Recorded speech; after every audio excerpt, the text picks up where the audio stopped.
Hello, I'm Raziel, and here I am today. I'm going to talk about how the Green Lanterns, or all the Lanterns, can easily rip apart the 40k universe without breaking a sweat. Yes, that is right. I'm just going to include the one DC universe and the Lanterns, and not even going to bring up Superman. Well, technically I could, but I'm not going to because, of course, we got Superboy Prime, which is absolutely OP, and the Cyborg Superman as well. So technically I could bring up two Supermen. Oh, and I could actually bring up Supergirl as well with the Red Lantern. So that is three, but that might be slightly unfair because those three alone could probably tear apart the 40k universe and not break a sweat. And that is it. So we're talking about the Lanterns and their power.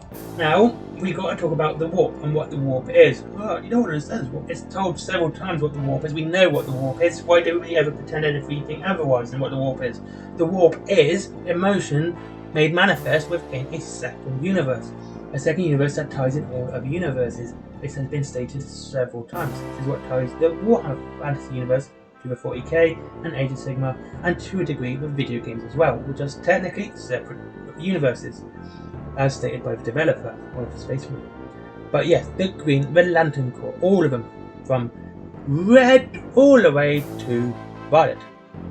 Yes, violet. I'm trying to remember the British of York gave battle in vain. So, how is this possible? How does the Lantern Corps warp and therefore destroy the entire DC universe, 40k universe? Well, for a start, very little acts as a strength, as a defense against the warp within the 40k. You have Psychers. Psychers can do it. Gellerfelds may, but Gellerfelds just sort of affect the warp anyway. Put the projectiles back to the warp, and of course, well, actually nothing. Psychers are the only one. Even the most holiest. Oh, we got blanks as well, but blanks aren't going to be an issue here at all because of the way this works. Now, if you know how the Lantern Ring works, that is, they work on the galactic-wise emotion that the colour is tied to. So, universe-wide emotion the colour is tied to, i.e. green is all of the universe's will. Yellow, is Sinestro, is all of the universe's fear. And red is all of the universe's hatred and anger. The fact that these exist automatically weakens the warp and the warp gods, because they are being concentrated emotion being used within, without psychic help out as well. Without psychic help. Well, it takes a lot about emotion, but not psychic power. So, as I said, it takes a lot of that. So when the emotion is being used in 40k, or even in the DC universe, it actually strengthens the ring's power, or it strengthens the god's power. So a lot of anger outside of the warp would become angry and stronger within.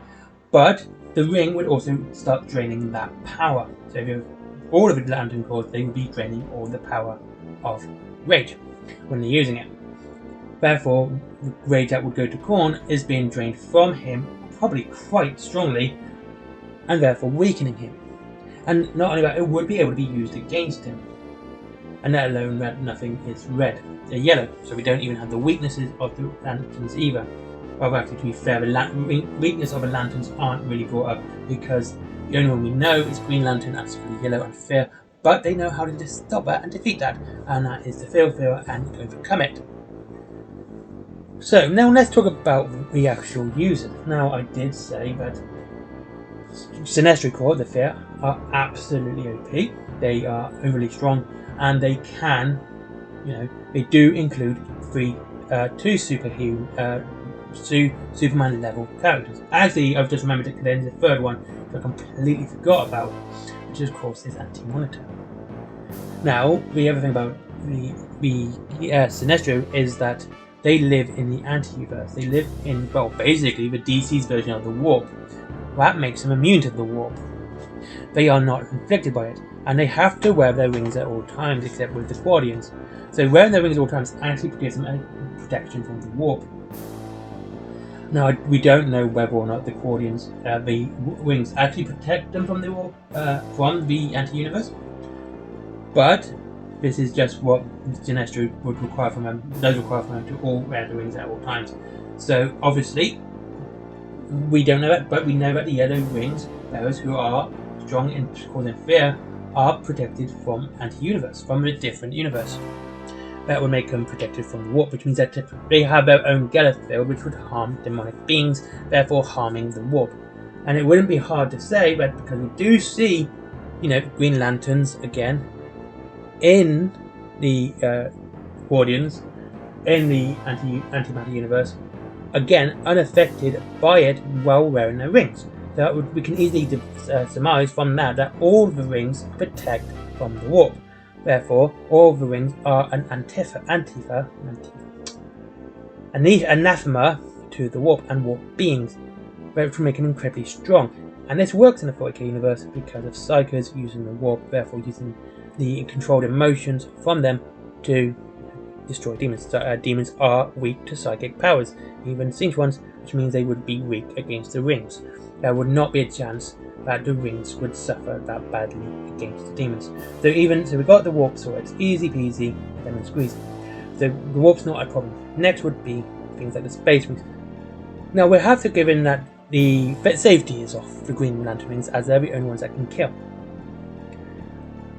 And if all the rings are working together, that with the boast of the blue, which overpowers the rings to the nth degree, absolutely insanely strong, then yeah, we have some powerful weapons here. Weapons that can destroy planets. This is not a battleship. This is not a great big weapon or a big gun. This is a thing that is held on someone's ring on a finger, usually the middle one, that can destroy a planet in seconds. How do we know? It can also restart a sun as well.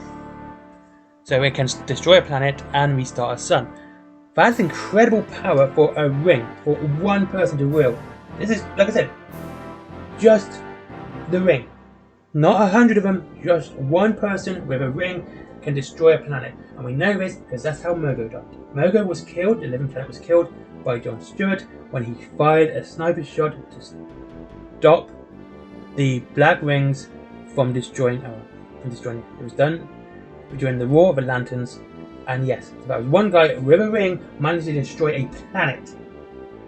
He also restarted a star with his ring.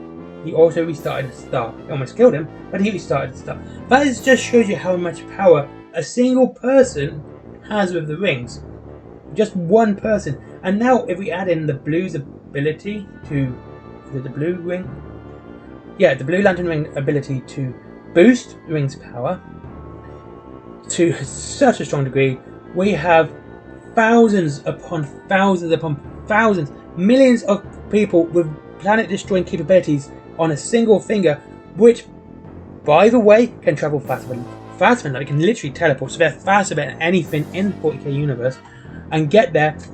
And it's one person.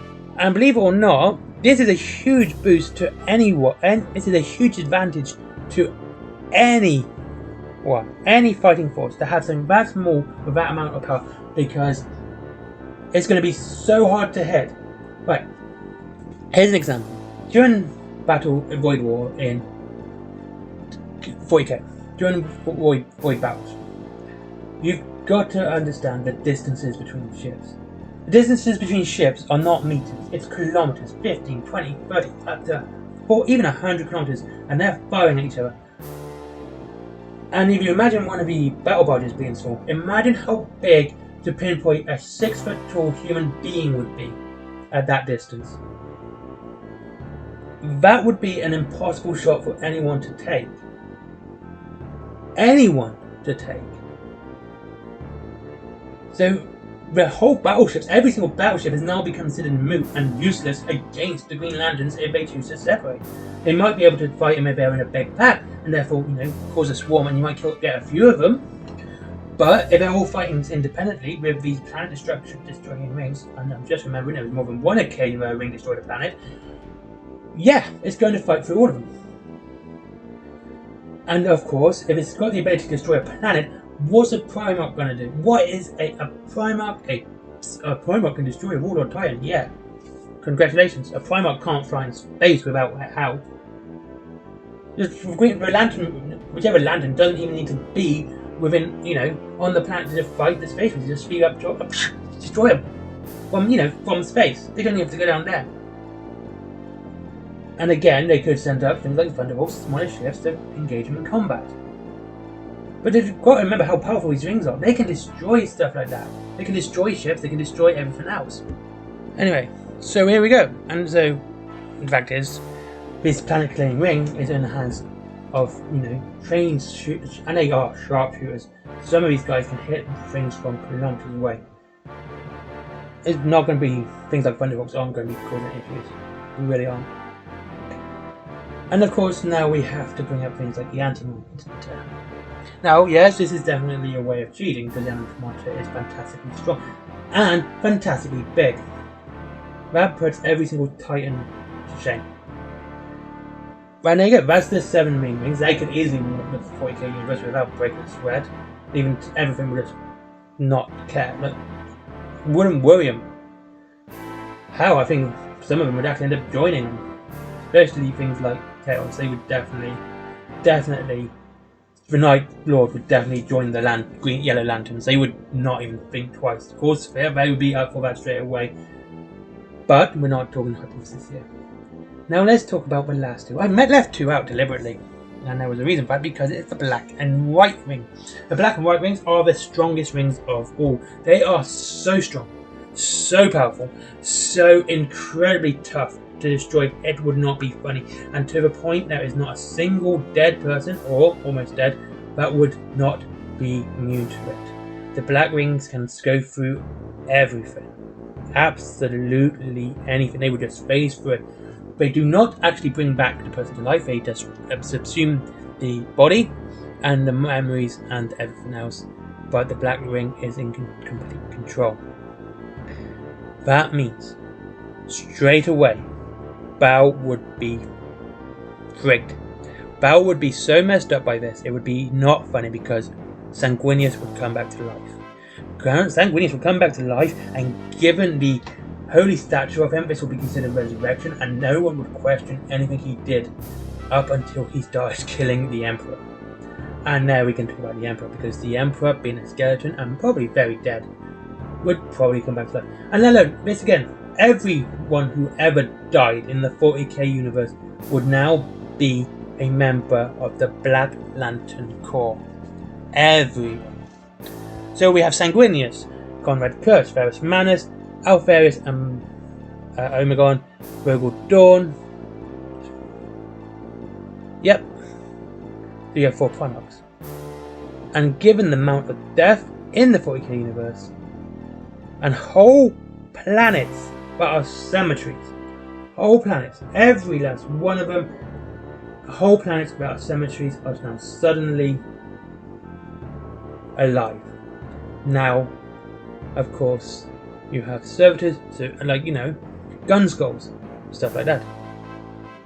Now we have weapons which should be working from inside Imperium palaces, suddenly working for them, against them, because they're dead. And now they are dead, that means the Black Lantern Ring can now control them, and if they can control them, they have the guns pointing inward. The Black Lantern Rings, Black Lantern is one of the strongest. And of course, the White Lantern Ring is the strongest of all, so it has all the powers of every other ring magnified to the nth degree. Absolutely insane power. So this is why, in my rambling conversation of DC Lantern Rings would walk the 40k universe without a joke. It was so funny that anyone thinks that 40k is turned up to 11 when it's barely a 5. This is just the Lantern Ring. I didn't even bring up. Look, I wanted to. I was going to say, could I talk about Supergirl? She wore a red Lantern Ring, and she is incredibly strong. Cyborg Superman, again, incredibly strong. And Superboy Prime. Superboy Prime is so strong, he's stronger than Superman. And just to put this in perspective, Superman could bench press the planet Earth for months without break. Superboy Prime is stronger. So there you go. Anyway, thank you very much for watching this video on why the Lantern Rings are stronger than the 40k universe. And thank you very much for watching. Link to Wayland Games down below if you like Warhammer and everything else, but as is for Freedom Time if you like comics, because it's all about comics. And of course, my comics, my merchandise, and my Patreon. And I'll speak to you all again soon. As always, buy yourself something before you give me money. Bye bye.